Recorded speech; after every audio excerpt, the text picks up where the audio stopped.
O Serviço Cristão, capítulo 15. Recolta de donativos. O problema perturbador. Durante anos, temos andado preocupados com a pergunta: como poderemos reunir fundos suficientes para a manutenção das missões que o Senhor tem aberto perante nós? Lemos as ordens positivas do Evangelho, e as missões, tanto nos campos nacionais como nos estrangeiros, apresentam suas necessidades. As indicações, sim, as positivas revelações da providência, unem-se em incitar-nos para fazer rapidamente a obra que espera ser feita. Um plano bem-sucedido. Um dos novos planos para nos aproximarmos dos descrentes é a recolta de donativos para as missões. Em muitos lugares, durante os anos passados, ele se tem demonstrado um sucesso, trazendo bênçãos a muitos, aumentando também a afluência de meios ao tesouro da missão. Ao serem os estranhos à nossa fé informados do progresso da terceira mensagem angélica nos países pagãos, suas simpatias se têm despertado, e alguns têm procurado conhecer mais da verdade que tanto poder tem para transformar corações e vidas. Têm sido alcançados homens e mulheres de todas as classes, e o nome do Senhor sido glorificado. Talvez alguns ponham em dúvida a conveniência de receber donativos dos descrentes.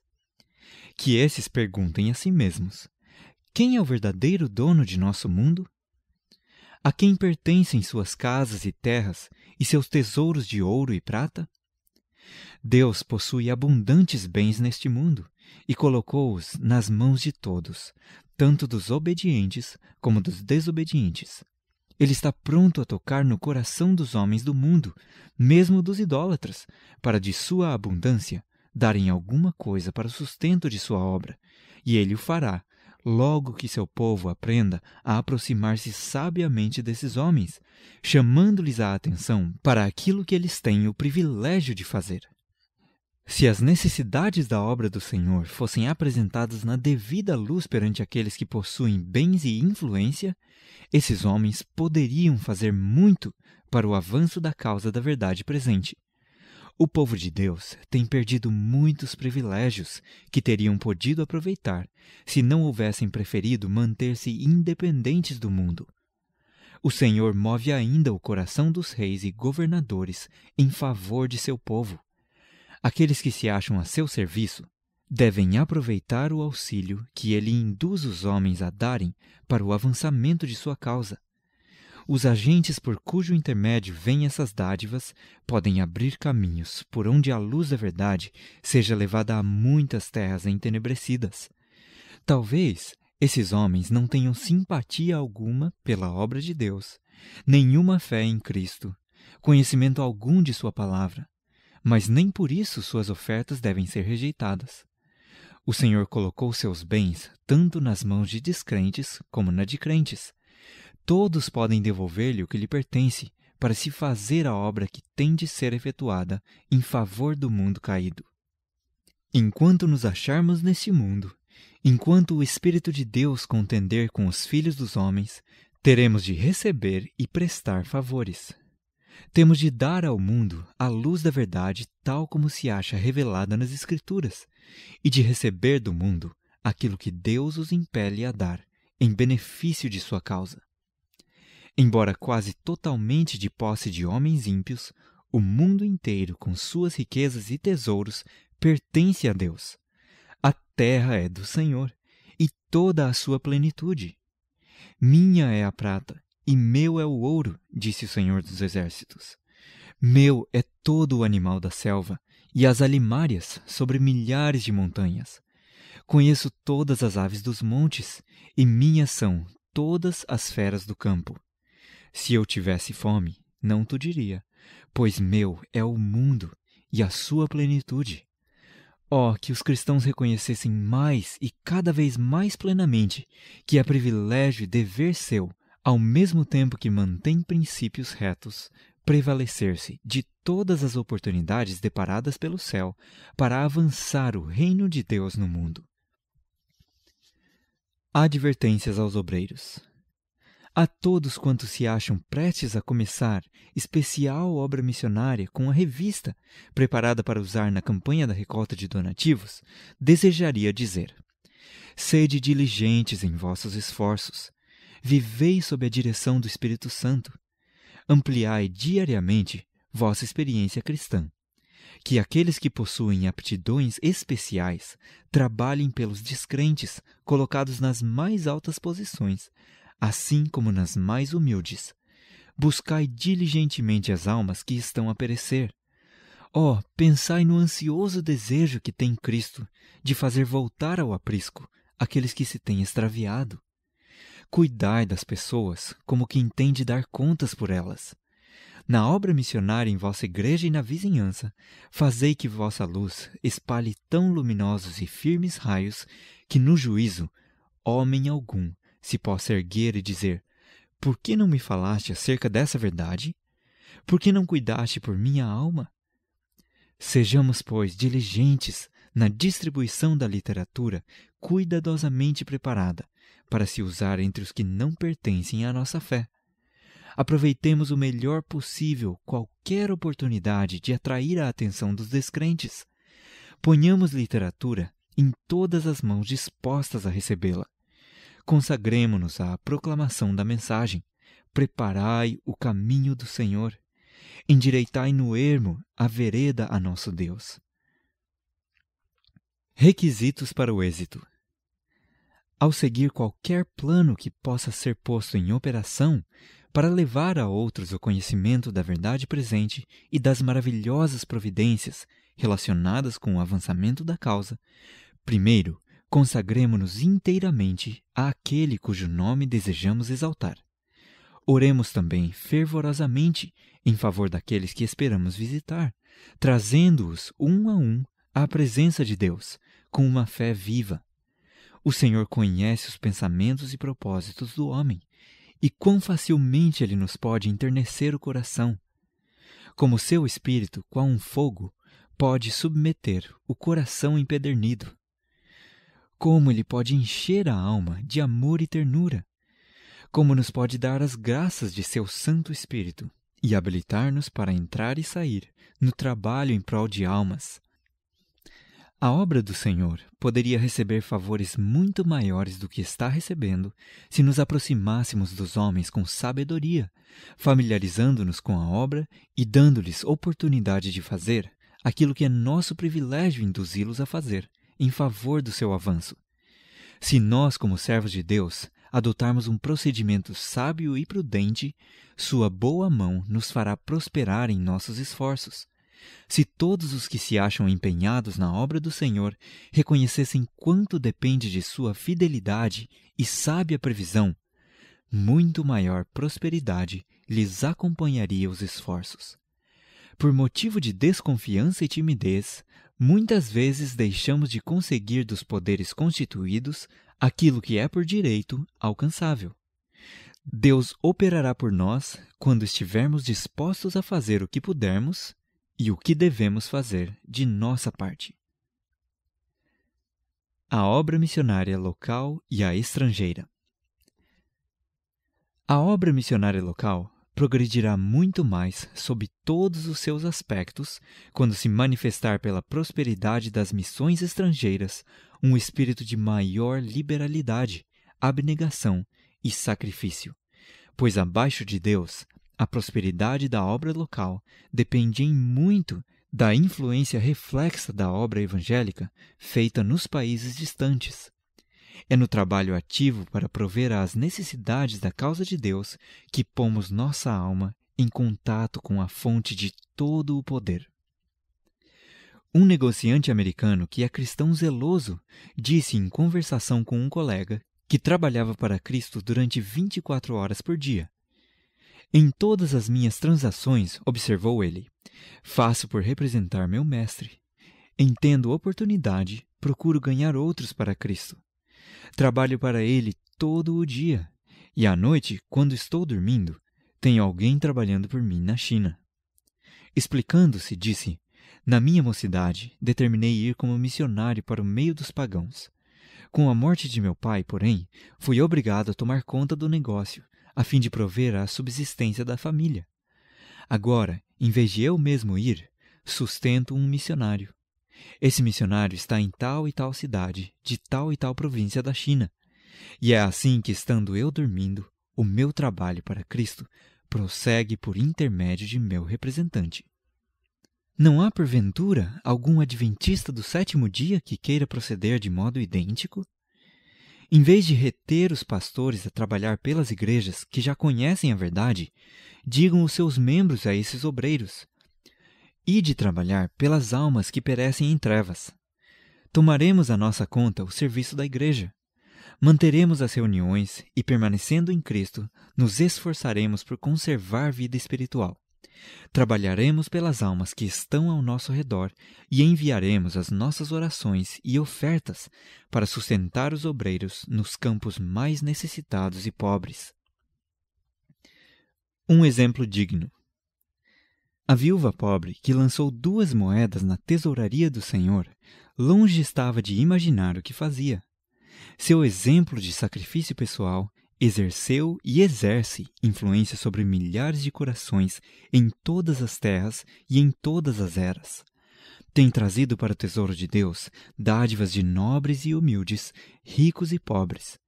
Tem ajudado a manter missões, a estabelecer hospitais, a alimentar os famintos, vestir os nus, curar os doentes e pregar o Evangelho aos pobres. Multidões têm sido abençoadas pelo seu ato de desprendimento. Lições da vida de Neemias. Em anos passados, falei a favor do plano de apresentar nossa obra missionária e seus progressos aos nossos amigos e vizinhos e referi-me ao exemplo de Neemias. E agora desejo instar com nossos irmãos e irmãs para que estudem novamente a experiência desse homem de oração, de fé e de são discernimento, o qual ousou pedir a seu amigo, o rei Artaxerxes, auxílio para levar avante os interesses da causa de Deus. Solicitação de meios daqueles que são capazes de ofertar. Os homens de oração devem ser homens de ação. Os que são prontos e voluntários encontrarão meios e modos de trabalhar. Neemias não ficou dependendo de coisa incerta. Os meios que lhe faltavam pediu a aqueles que se achavam em condições de ofertar. A coragem para a tarefa lhe adveio da oração. Neemias e Artaxerxes encontravam-se face a face. Um, servo, filho de uma raça oprimida. O outro, rei do grande império do mundo. Mas infinitamente maior do que a diferença de posição era a distância moral que os separava. Neemias aceitara o convite do Rei dos Reis, que se apodere da minha força e faça paz comigo. Sim, que faça paz comigo. A silenciosa oração que elevou ao céu era a mesma que dirigira por muitas semanas para que Deus fizesse prosperar sua petição.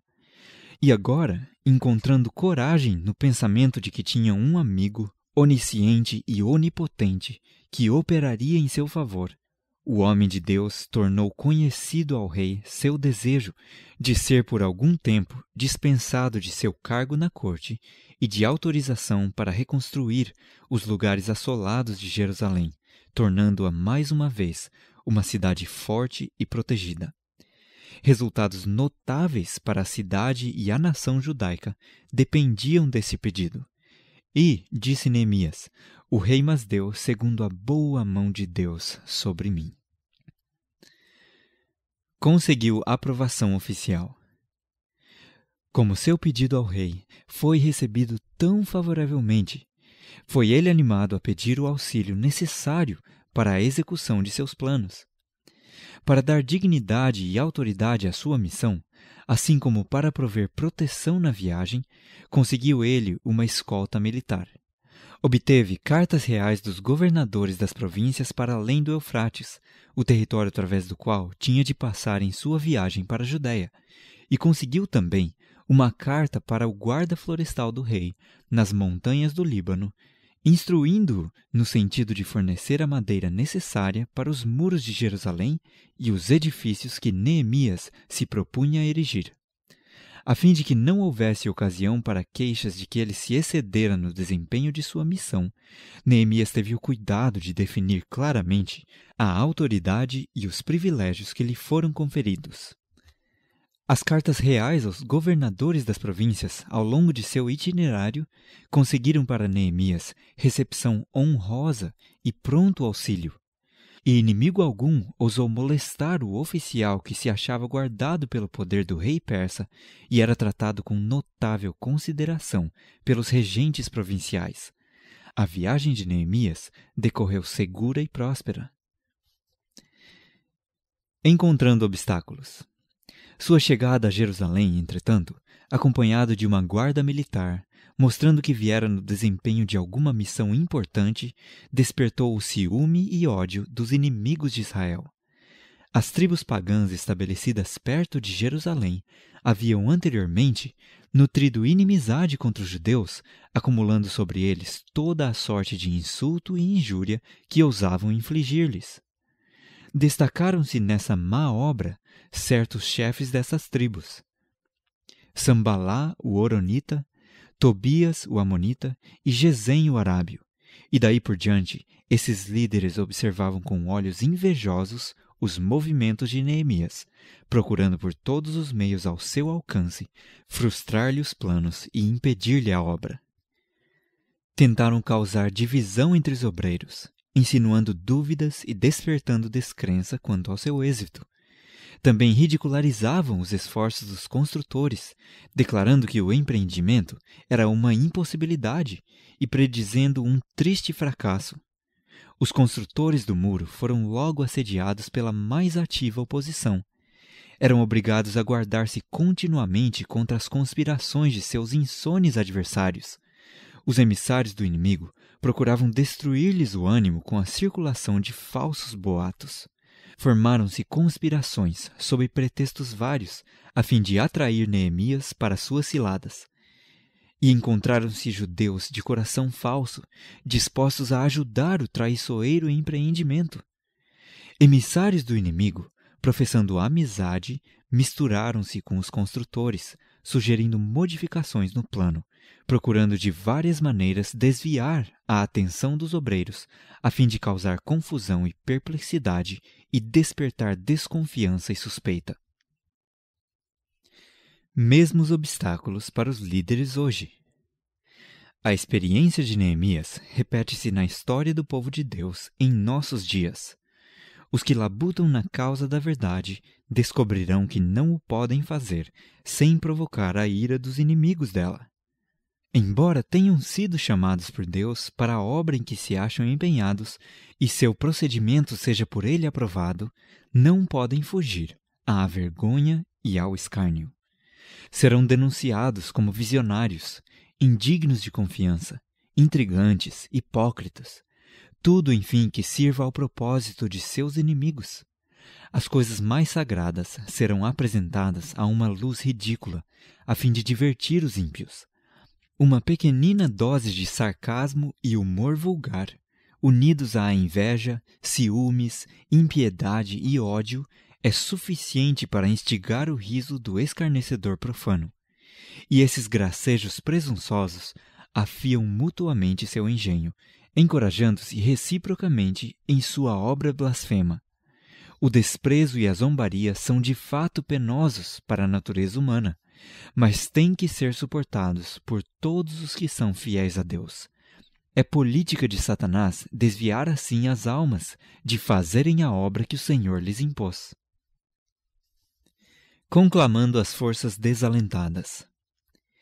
Em segredo e silêncio, Neemias completou o circuito dos muros. Declara ele: não souberam os magistrados aonde eu fui, nem o que eu fazia, porque ainda até então, nem aos judeus, nem aos nobres, nem aos magistrados, nem aos mais que faziam a obra, tinha declarado coisa alguma. Nesse penoso exame, não desejava ele atrair a atenção nem de amigos, nem de inimigos, para que não se criasse uma agitação e surgissem boatos que pudessem derrotar, ou pelo menos estorvar, sua obra. Neemias dedicou o restante da noite à oração. De manhã teria de fazer sério esforço para despertar e unir seus compatriotas desanimados e divididos. Embora Neemias estivesse no desempenho de uma comissão real, que requeria que os habitantes cooperassem com ele na reconstrução dos muros da cidade, preferiu ele não confiar no mero exercício de sua autoridade.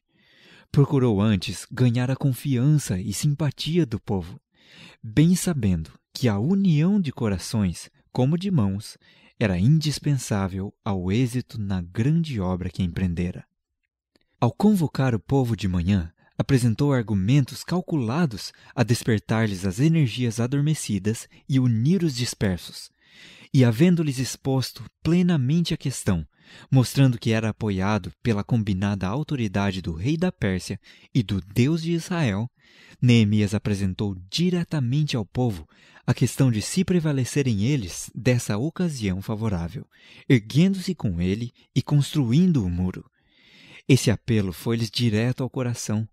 A manifestação do favor dos céus para com eles encheu-os de coragem.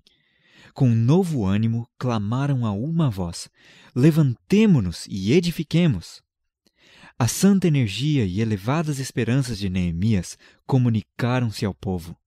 Contagiados por esse espírito, ergueram-se por algum tempo ao nível moral de seu líder. Cada qual, em sua esfera, era uma espécie de Neemias, e cada um fortalecia e apoiava seu irmão na obra. Os sacerdotes de Israel entre os primeiros a atenderem. Dentre os primeiros a se contagiarem com o espírito de zelo e fervor de Neemias, achavam-se os sacerdotes de Israel. Em virtude da posição de influência que eles ocupavam, podiam esses homens fazer muito para estorvar ou promover a obra.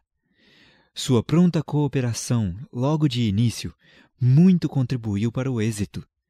Assim deve ser em todo o empreendimento santo.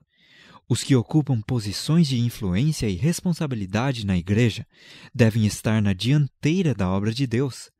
Se avançarem relutantemente, outros nem se moverão, mas seu zelo estimulará muitos. Se sua luz arder brilhante, 1000 tochas se acenderão à sua chama. Neemias como organizador. O povo em geral ficou animado de um só coração e uma alma, em patriotismo e bem-humorada atividade. Homens de atividade e influência organizaram as várias classes de cidadãos em grupos, assumindo cada líder a responsabilidade pela construção de certa porção do muro.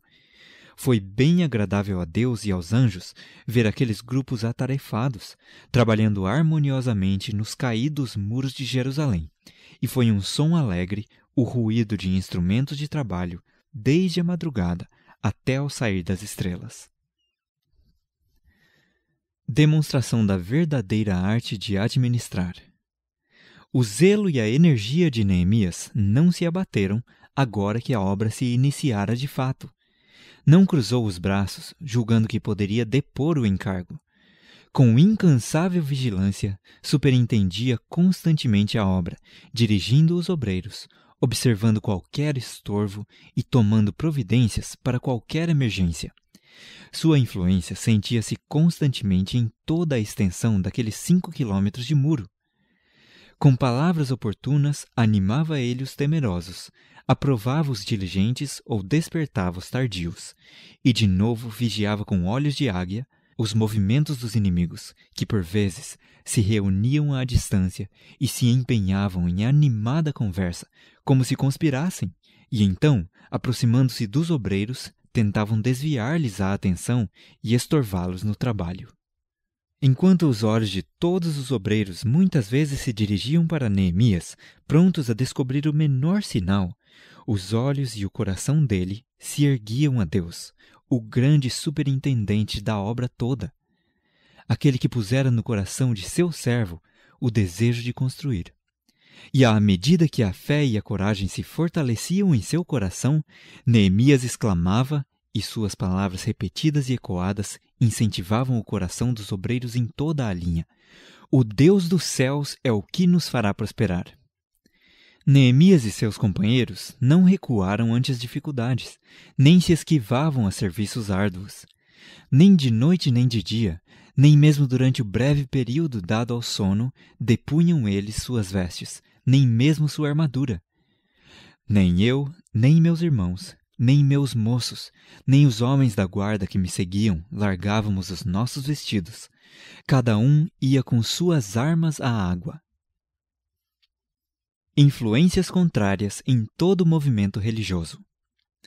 A maioria dos nobres e príncipes de Israel puseram-se também nobremente à altura de seus deveres, mas houve uns poucos, os nobres tecoitas, que não meteram o seu pescoço ao serviço de seu senhor.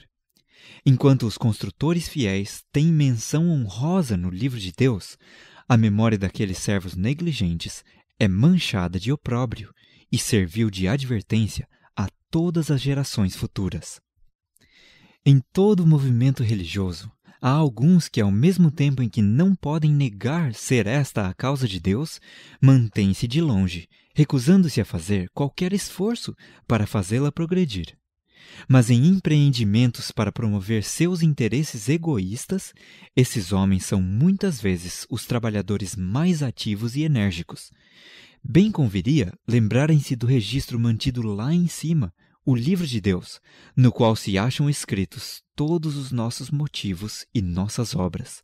Aquele livro no qual não há omissões, nem erros, e pelo qual todos serão julgados.